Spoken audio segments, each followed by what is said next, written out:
Unhinged Wonders. We are your hosts, Daisy. And Peony, and this is take 3, where one trio talks, reacts, streams, geeks out, and collectively have a mental breakdown.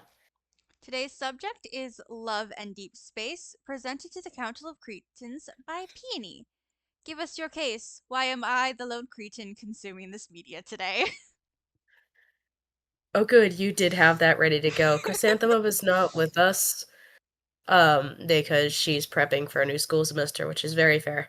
Yep. Um, so we are doing this because I slideshowed so hard and did so much research for this presentation that I actually removed my love and deep space fixation from my brain. Oh, I remember Apparently that conversation. apparently permanently. It has been a couple of months and it hasn't come back. Do you know how insane that is for me? Very. All right. So, um, obviously this is the main character's fault, and let's get started. Also, I did actual art for this. Heck yeah, it Like part looks of so my good. thank you. It is literally just the evils, but anyway. How did we get here? An extremely fair question that everyone should be asking. So by chance, one day, being a casual viewer of Emirichu on YouTube, I spotted her video about how she fell into the love and deep space rabbit hole, and I didn't know the game was free before that point. So I was like, oh, neat. I guess I'll try it as a joke because it's free. So I downloaded the big fancy oversized game and I went about researching to pick a love interest because I do not commit until I know the details. Need I even read what's in the bottom left corner? This was a stupid decision. Um, we'll get to which one I chose later. Spoilers for everything. Literally everything. My intention is to try and pin down like the entire theme of the game as theorized by me. So there's a reason Peony is so close to the word theory. Anyway, we'll be picking through the world building and the character lore and the storylines. And we'll start pretty general and then we'll get spoilery and specific really fast. Um, Partially because this is one of the few slideshows I've gone back and edited, and more spoilers ended up earlier in the slideshow than I intended. Okay, so let's talk about the alternate universe we're dealing with. This is a futuristic version of Earth suffering from severe magnetic fluctuations from an anomaly that opened 14 years pre-game called the Deep Space Tunnel. That's the anomaly, not the disaster, by the way. Because there was a disaster, and we'll get to that later. And since the Deep Space Tunnel opened, it has been spitting out horrible warped monsters called Wanderers. Ooh, fun. Yay. The player character, or the main character, usually called MC in the fandom, is something called a Deep Space Hunter. They kill Wanderers and collect powerful bits of their remains called protocores, which can be used for various, info storage and tech applications, which is pretty neat. I'm not really sure how it works, but it is a sci-fi fantasy game, so we're gonna overlook it so hard. MC has something called protocore syndrome, which means that an attack from a wanderer, during that disaster, 14 years per game when the tunnel opened, left her with bits of protocore in her heart, which is probably fine. Um, Unlike most patients with protocore syndrome, MC's condition seems a lot more stable. There's something more going on behind the scenes, and these five, presumably six sometime soon, idiots, because there's five love interests right now, but we know there's a sixth one coming out eventually. Ooh. These five idiots happen to be involved, so we have to get info out of them. It's like pulling teeth. None of these men are normal. Okay. Evols. Some individuals referred to as evolvers have a gene expression that gives them a special superpower called evols. In a world where being attacked by horrors beyond all comprehension has become common in society, this is not that odd, and evolvers are treated basically normally. A lot of them become deep space hunters because the powers are useful. Yeah, that makes sense. Alright, we're on to the characters. MC has a resonance evil, an ability to sense energy fluctuations, and match her own magnetic field to them and amplify them. She has an adopted grandma named Josephine, an adoptive older brother slash childhood friend named Caleb, it depends on the translation, and a childhood friend named Zane, and she also met the other. I know she met Xavier when she was younger. I know she met Raphael when she was younger. Mm. Uh, but like it wasn't a sustained thing. Mm. Like when she was way younger, she saved Raphael when he got beached because spoiler alert, he's a fish. She knew Caleb and Zane as kids. She met Xavier, she met Raphael. Which one am I missing? There's a fifth love interest. Did I feel bad? Silas. Right. Silas also knew her when she was younger, but it's a long story. Um, basically, she's met all these people before. Anyway, very off track. I was wrong. I am not more focused when I'm sick. She was attacked by a wanderer during the unprecedented opening of the Deep Space Tunnel. We got into that a little. The event is called the Chronorift Catastrophe. The actual anomaly that is still persisting is the Deep Space Tunnel. Mm. She became a deep space hunter because of that experience. She apparently really did not like the feeling of being helpless. Also, for some reason, while I was doing this, I was listening to a lot of Dreamcatcher at the time, so I chose Dreamcatcher theme songs for all of the main six characters we have so far. Um, MC's is Deja Vu. Deja Vu is No, a I will good not song. explain. It's a good I will not song. explain. Alright, let's talk about the men, Ah, obviously. yes, the men. The men. I'm actually incredibly proud of this slide. Be proud of me. Um, So, the three on the left are the main three, and then the two on the right were added later. But anyway, um, so we've got Raphael. He's kind of reclusive. He's a famous painter. He's afraid of cats, lol. Aw. Um, like, I did not choose Raphael at first. Like, I wrote him off immediately because the wiki just said he doesn't like cats.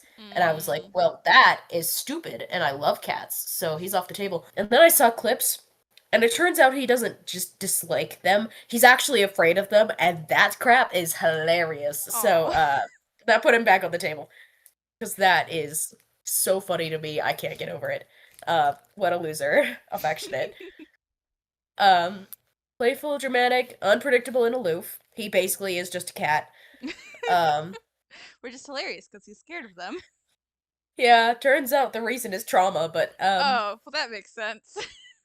he basically sees like pet animals as too reliant on people and easily abandoned and basically helpless. Oh. And he has felt abandoned and helpless a lot. So he kind of sees himself in like pet animals, and so he kind of tries to avoid them because Oh. they upset him. Oh, baby. Raphael is so dramatic, it's literally incredible. Um he's a lot smarter than he lets on. Mm. Obviously, he's the one here, like, playing up the act the most. Mm. And he has a fire abilities. Um, I, I could get into why, but it's incredibly sad, actually, Oh. because it's connected to the backstory. Like, it's Oh. very obvious, very deeply connected to the backstory, and the backstory is just all pain.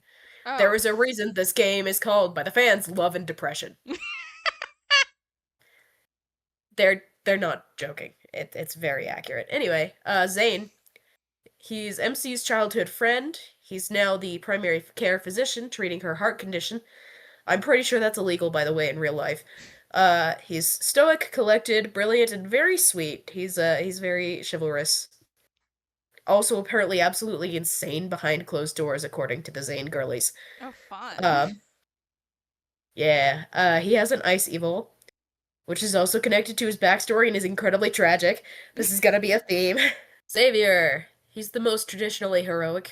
Um, he also keeps a lot of things very close to his chest, though.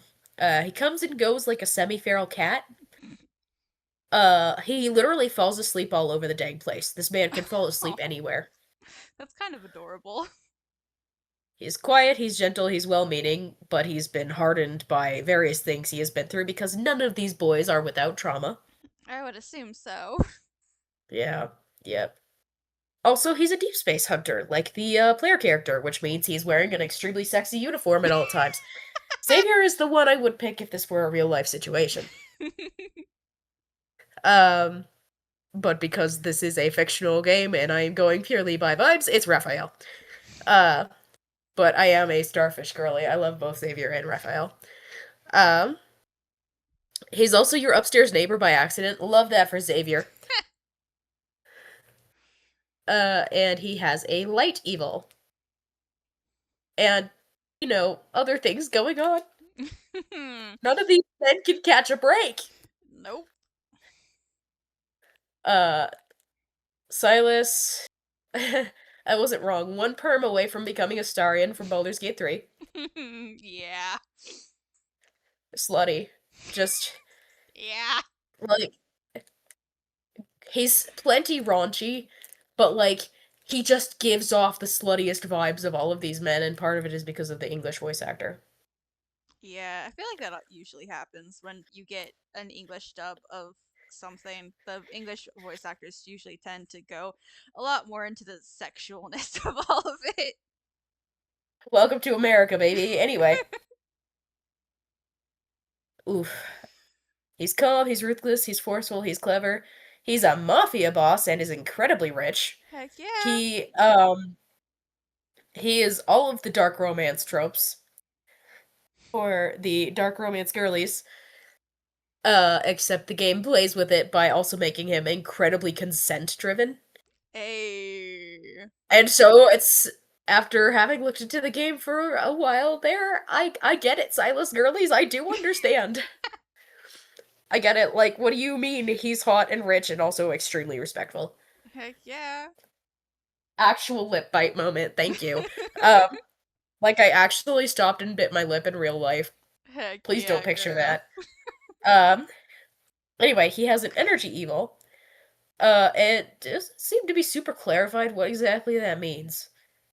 Hmm. But it has something to do with like life force and death force, and it's really not clear because I haven't looked into Silas as much as as much as I should have. Mm. And then we have Caleb. Depending on the dub, he is either MC's adoptive older brother, or in the English dub, just childhood friend who was raised by the same person, which is very sus. But the Caleb girlies do be looking the other way, and I respect that for them. He's kind of based on adoptive sibling romance tropes that have precedence in Asian media because this is not an American first game, but are controversial to a lot of American fans. So it literally has started so many fights about Caleb. I don't like him for other reasons. Mm. Toxic. Anyway, he's career military. He's Ooh. warm and outgoing and protective, kind of. We'll get to that later. He has a gravity evil. Ooh. Um, so he can make things float and he can make things sink, and that is what Caleb does. Uh, also, I'm very proud of myself for color coding this slide. I was gonna say it looks very good. Thank you. More world building. We're going into the structure of space time now with brain fog. Strap in. Uh, I just did a ton of research. Angel's Corner, Cyberspace Maz, and Duckling PIA or Pia, I'm not sure which, on YouTube are my sources. Uh, the game's structure of space and time is based on multiverse theory as well as Hinduism/Buddhism concepts of reincarnation, and much of what we see in the way of myths and anecdotes, otherwise known as flashbacks, uh, in the game seems to be tied into alternate dimensions, all happening at the same time. Mm. Then again, some of these memories and myths tie directly into how the love interests behave in the main story, which makes it incredibly difficult to tell what is simply the past, which is non-linear here, to the characters, and what is happening in parallel dimensions, and how much the other characters are aware of the alternate dimensions and their connections to them. Raphael seems to remember everything. He's having a very bad time. Oh. Because in basically every other dimension, these people do not get to be happy. Anyway, Of course they don't. love and depression, everybody. Um, Effects like the Lemurian vow, basically a promise Raphael made once that bound his will to the main character, so he'll basically do anything she wants him to. Ooh, fun. Um, which I think is sussy. But I guess he did consent initially. So, yeah, I don't know. I don't love that part. That's a There's little also weird. Silas's soul curse, which carries over. Um, Silas's soul curse is actually kind of cool because um in another timeline or universe or whatever the heck it is, Silas and MC actually gave each other part of their souls. So Oh, they are literally soulmates except they chose it. that's so cute. And in this timeline, even though that soul curse is still there, Silas does not force her to treat him like a soulmate. At Oh, least not the entire time. He's a little pushy at first, but like he realizes it's distressing her that he's being pushy and he stops immediately. that's so cute. Um yeah, no, I'm the more I think about it, the more I kind of get the Silas girlies. I can just feel the Silas girlies in my soul going, "Yes, join the dark side." Anyway, leaning into the hot deep voice and the consent energy. Anyway, uh anyway, those effects carry over into this reality even though they were established in what seemed to be other realities. Which means some of these things have to have been established in the main storyline universe somehow, I guess. I really have no way of knowing. I made an assumption there that I absolutely cannot back up. Oh yeah. The love interests are possibly potential love interests for MC because they are all, in one way or another, are one and the same with the versions of themselves from other parallel universes, the same way she is. Hmm. Um, it would make sense. Now we get into the trauma. Let's go, kids. We're going one character at a time. Ooh, fun. Caleb! Objectively the red flag of the group, and there's a crime lord on this list. He's not the crime lord, and he's still worse. He and That's MC were hilarious. thank you. He and MC were experimented on by the same people as kids. Ooh, fun. Yay. Grew up in a protective slash older brother sort of role, but never really saw MC as a little sister. He is Love in Deep Space's Winter Soldier archetype. I'm not the first to say so. Fun. Um, Literally blown up, almost died, then got a mechanical arm and a chip in his brain, scrambling his memories and emotions. Oh.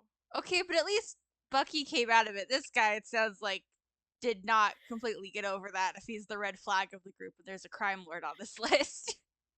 The thing is, he's fighting it all the time, and it's incredibly sad. Oh, okay. Um, I'll cut he him some slack. desperately clings to memories and feelings regarding MC because they're like the last thing he's certain of in his own brain. Oh. Because of this, he is incredibly possessive. Um, Oh, he okay. is for the girlies who have the stomach to match his freak. Um, I am not one of them. I am running. I respect it. I respect it for the girlies who can handle him. Um, I'm just not one of you. I'm not strong enough. I'm sorry. Yeah, that's fair. Anyway, his Dreamcatcher theme song is Red Sun. Ooh, no, that's a good song, and also I can see why it fits.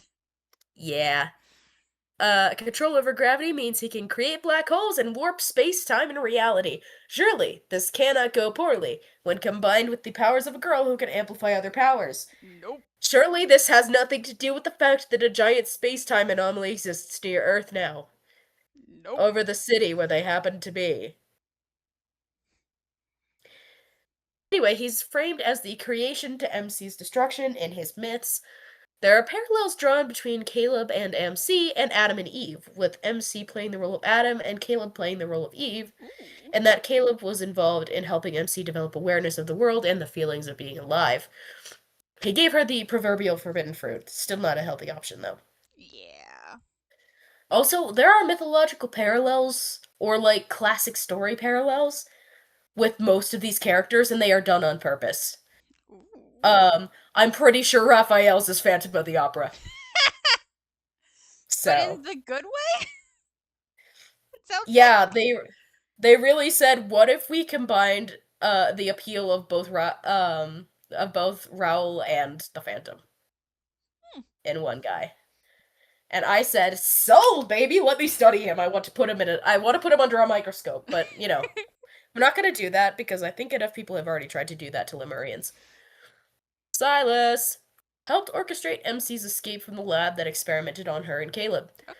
Is somehow aware of what MC is and the true depths of her power, which we'll get into later, and he seems to come from the same source, which is incredibly interesting. Not only romantically, but cosmically, Silas encourages MC to break free of the restraints that she has placed on herself. Very possibly became a crime lord just to gain control of the N109 zone where MC was experimented on. Ooh, Uh, okay. Parallels are drawn between Silas, MC, and Hades and Persephone, involving a cycle of death and rebirth that is involved with their very existences, especially her existence, with the MC being directly connected to a cycle of creation and destruction. Ooh, sounds fun. There's a universe where Silas is a dragon, by the way, that exists. Heck yeah, baby. Another thing in his favor. Anyway, um, in that universe or point in time, the incarnation of MC bound his soul to hers so it would never fade away because dragon souls didn't work the same way as human souls. Mm. So they're literal soulmates by virtue of choice. Like I said, the consent energy is hot with this one. Mm-hmm. It's in interactions with Silas, especially, that we begin to pull on one of the biggest threads in this game, the role of conscious choice. Also, his Dreamcatcher theme song is Vision. Wee. And dead silence. Sorry, yeah, I was just trying to think if I'm just trying to remember if I'd heard Vision yet or not. I think I have. It's so freaking good. No, I think I have. I just don't remember enough of the lyrics. The MC is world building. Boy, here we go. So the clever part of Love in Deep Space is that it answers questions that have existed throughout the entire game. Um, it ties in the character arcs and the plot very, very nicely. What is MC and where does she come from? She is, in a way, a peculiar and even unnatural combination of love and deep space themselves. Much, much later in the game, big spoilies, MC is pushed to the brink of death, and instead of dying, unleashes her soul into the cosmos. I barely understood this even when it was explained to me, so let's go. Dang. She's existed since the universe was created, and she will exist for as long as the multiverse exists. Ooh. She is not bound by space or time, she is some part of space and time. The energy and space time of the universe resonate with her. She was never meant to be a person, and yet somehow it has happened. In the main timeline, something called Evergroup summoned her in a physical form entirely by accident in the attempt to achieve immortality through limitless energy.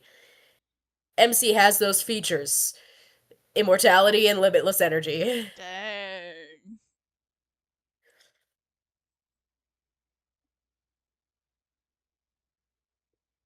Also, is that why it seems like Silas might come from like the same place or source as her with his energy evolve? Yeah, that seems to be related somehow. He knows stuff. He knows things. As of yet, there does not seem to be a canon explanation for how this force of death and renewal, woven into the tapestry of the multiverse, attained a physical body in any timeline. Dang. The thing is, this game goes out of its way to defy bindings like fate or destiny. Canonically, MC's energy, her higher dimensional existence, is endless. This actually echoes what little I understand about Taoism. Because in attempting to define, you limit, and the thing is no longer true to what it was before the attempt to define it. Mm. So that means that while her natural state is not within a mortal form, saying that therefore MC cannot or should not take a mortal form limits her to a definition. And since she cannot be defined, she is of course capable of being mortal and immortal at the same time, a human vessel but far too much to be only human. She is both, and she is neither. Her purest form at any given time is one that is undefined. Heck yeah, baby. Which is honestly one of the most interesting and complicated things I've ever experienced. Anyway, let's talk about psychology. So, we're going into the theories of Rollo May. You're learning the content of my personality psychology course from last semester for free. Congrats. I have learned from Cyberspace Maz on YouTube that Love in Deep Space likes to use real psychology theories and threads to make their characters and lore more relatable, comprehensive, and interesting. So Rollo May was a psychologist who proposed the idea of myths as a cluster of symbols that serves the function of uniting the experience of consciousness between people in a way that serves as the orienting value that guides a person's view of the cosmos, their relationships to others, and themselves. Mm. That was a lot of words, and I'm too sick to process them right now, so I'll let everybody else figure it out themselves. Because it's been a couple minutes since I made this. So, no thoughts, head empty. The myths in Love and Deep Space also serve the purpose of uniting MC's fractured experience of consciousness, causing her to slowly remember her true, limitless view of the multiverse by showing bits of memories from other timelines.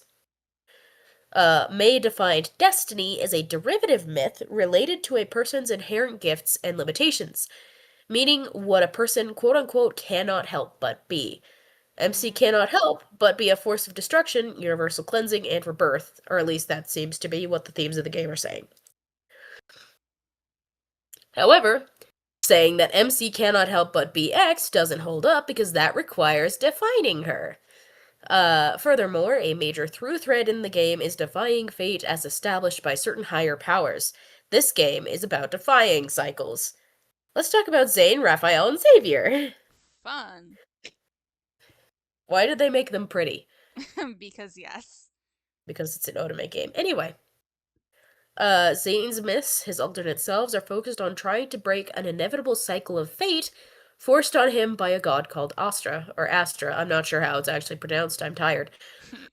He's been cursed to watch MC die in every timeline where they meet. Oh, baby. Yeah, there's a reason he's so reserved at first. He literally Oh. cares about her so much, and he's literally trying so hard not to because it hurts. Oh. Anyway, in each timeline we see he defies Astra out of his love for MC, and is punished horribly, largely by destructively and disastrously losing control of his ice power. Oh. He- Disney could never make an ice-powered person this well written. Anyway, he constantly, forever, always will try to save her. What makes this Oh. interesting is that variations of Zane have had seer abilities, the ability to see fate, or at least possible fate, and see across dimensions in his dreams to a degree. His Dreamcatcher theme song is In the Frozen, Ooh. because I freaking love that song. The interesting thing here is that, as far as I can tell, fate is extremely incidental, and that it has more to do with Astra trying to manipulate pre-existing forces, because MC, being a higher cosmic force, probably can't actually have a fate. Mm. She has no beginning or end beyond those that the multiverse itself has. For example, Zane and the MC, in one of the myths, tried to use something called the Creatio Protocore to heal her of a heart condition. A lot of her incarnations have those, probably due to having a protocore related to a raw energy slash presence of the entire multiverse itself, lodged in her physical form in a lot of cases. That's not good for you. No, I would assume it is not. We know that MC happens to be a force of destruction, therefore, of course, a force that sounds like her opposite would drain her power. Although I'm not sure it's actually. It really seems to not be possible to actually kill this woman. Yeah. Um, alright, we're on to Raphael, let's do this. Oh my gosh. Read the random note you added to the picture. Yep. I wasn't gonna point it out, I was just gonna wait for you to find it. Oh my gosh. Oh, that's the best. Thank you, thank you. Um, so he's a sea god from a lost civilization called Lemuria. Extremely severe anxious attachment issues because he can Oh. remember multiple timelines where he has lost MC. Oh. Uh, Lemurians and humans kind of experience emotions the same way they breathe. Mm. With Lemurians, their feelings, once dumped into their personal sea, never really leave. They become kind of a permanent layer that mixes in with the waters of their soul. With Mm. humans, corruption in the air will move on or be cleansed in time. I think it takes a lot longer with water. Uh, don't come at me, I'm sick and I don't know anything about environmental cleansing procedures. Um, so for Raphael, past losses and betrayals are permanently etched into him and inform his current behaviors in a unique way. Everything he feels saturates him utterly. As such, he's quite invested in breaking that cycle of loss so he doesn't have to keep feeling and refeeling the extreme depths of the bereavement that loving MC so permanently has put him through. Oh. His Dreamcatcher theme song is Piri. Oh, that is a good song. It is so good. Anyway, um, there is a life Raphael and MC lived where she agreed to be his most devoted follower in exchange for her life. Over time, that relationship changed into her genuinely loving Raphael and him genuinely loving her too. Oh. Except no one warned Raphael he wasn't supposed to love her back, and he was supposed to sacrifice her to keep the flame that keeps Lemuria alive burning. Oh, boo. So he pretty literally gave her a piece of his heart and made a Lemurian vow to her that bound his will to hers. Oopsie. Uh, so he saves MC and sacrifices Lemuria, letting the temple go dark and apparently fully dying in the process. Dang, dude. He Okay. he apparently does this a lot. He chooses her over divine obligation in a similar way in another one of the myths, but um there's also another universe where the MC realizes that if she isn't sacrificed, Raphael will die, and so she uses the Lemurian vow to force him to kill her. That might be on the next slide, maybe. That Anyway, and Raphael, remember, knows all of this happened. He has all of these Oh, memories. Um, baby. Also in the timeline where she made him kill her, her body disappeared a couple seconds later. Oh, So like he's there clinging to her and she just vanishes. It's fine. that's not traumatizing at all. Oh yeah, yeah. See, I talked about it. Okay. Yeah, that's the betrayal trauma I was talking about. Allie. By the current timeline, Raphael plays aloof and bratty and goofy, emotionally lost, and trying to shut out any more pain. But his heart is still vowed to MC.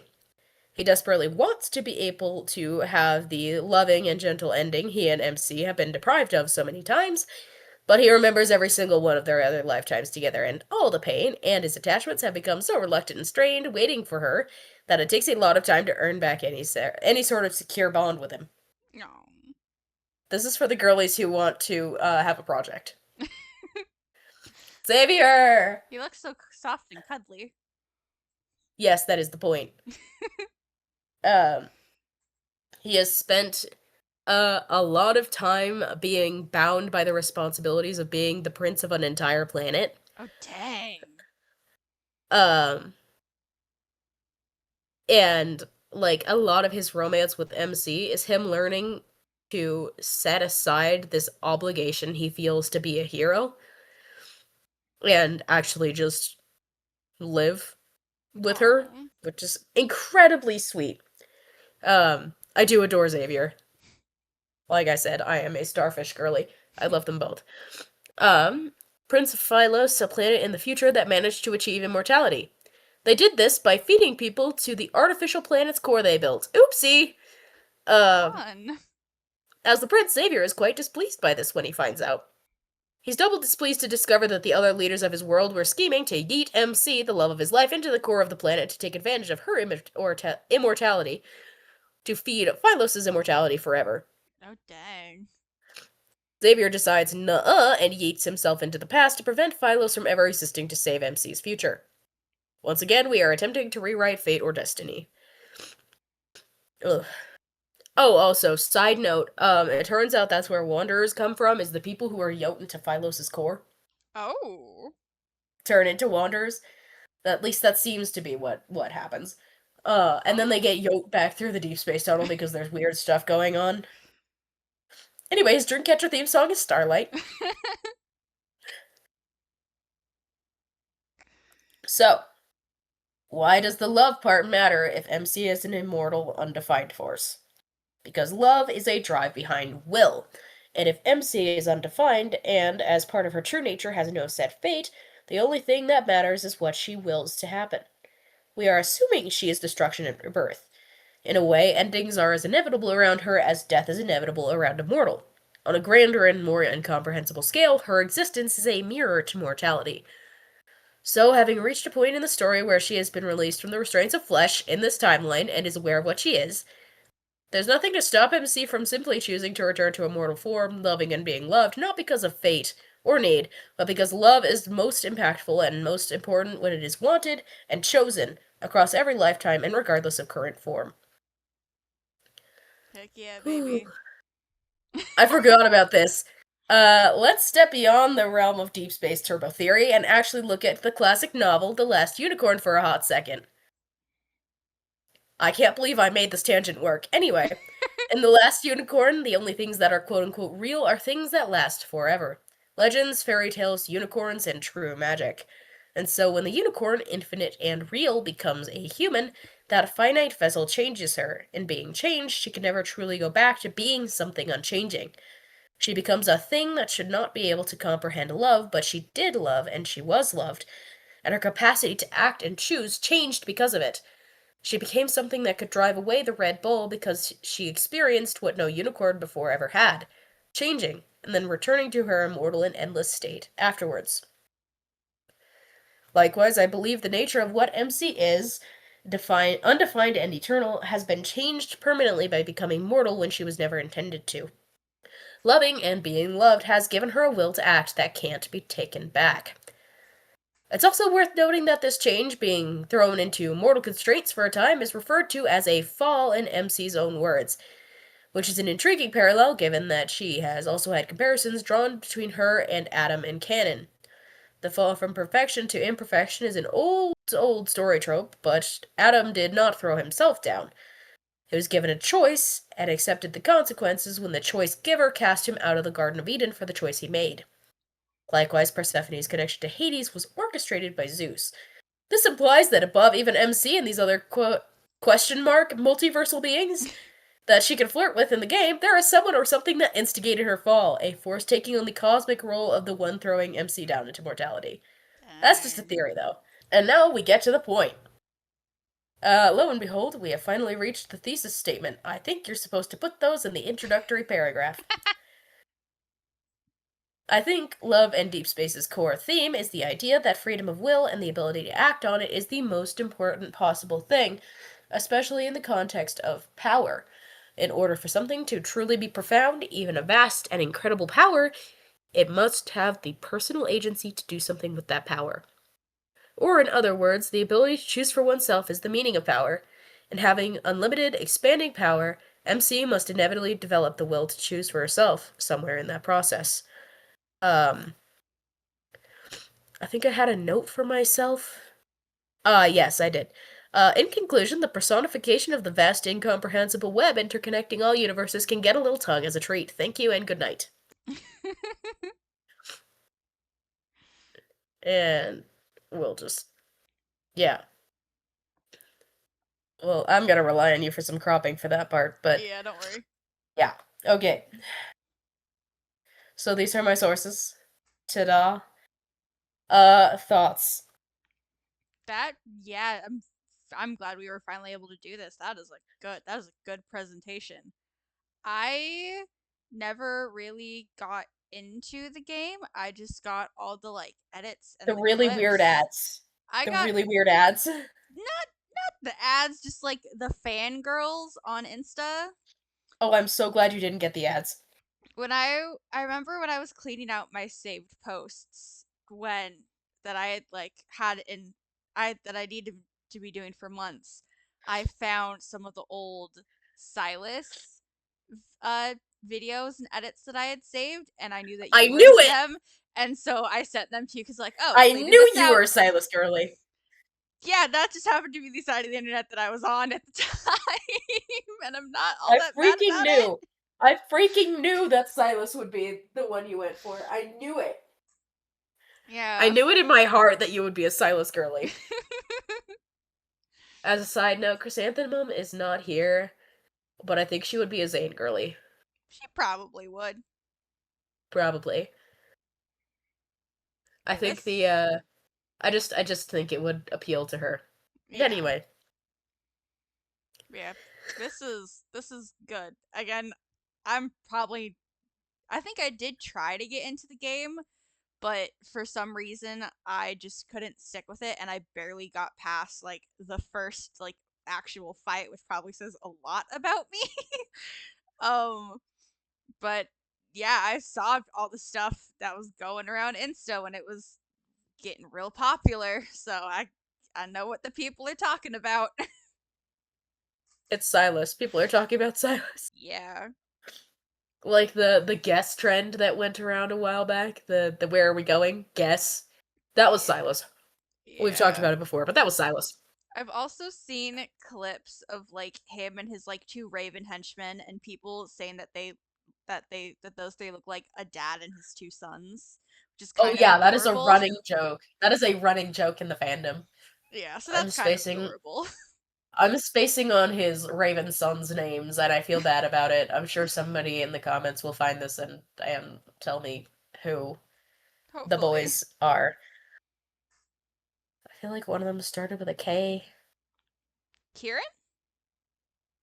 Yeah. Yeah. And then I don't know who the other one is, or I don't remember who the other one is. I feel like maybe it started with an L. Liam? Levi? No idea.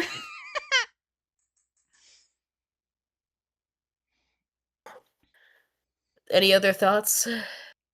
No, again, I do not know much about this game, but this was very insightful and educational, and now I know what Dreamcatcher songs I need to add to my playlists. It feels like there is a vice placed on my skull just behind my ears. Hmm, So, we should probably uh, stop. any other thoughts first? Because I put a lot of effort into this slideshow. No, I'm just enjoying the beauty of it. You put a lot of work into this, and it looked beautiful and sounded beautiful, and it was good. Thank you. I do hope my illness amuses the audience. Don't worry, I'll be fine. I'm probably. Uh, Probably. probably. So I think I need to lie down. So, Yeah. that'll do it for today. Thumbs up. Go drink your water and finish the responsibilities you're procrastinating. And we'll see you all around if Peony lives through the man flu. Bye. Bye. Go get rest, girl. Yeah, okay.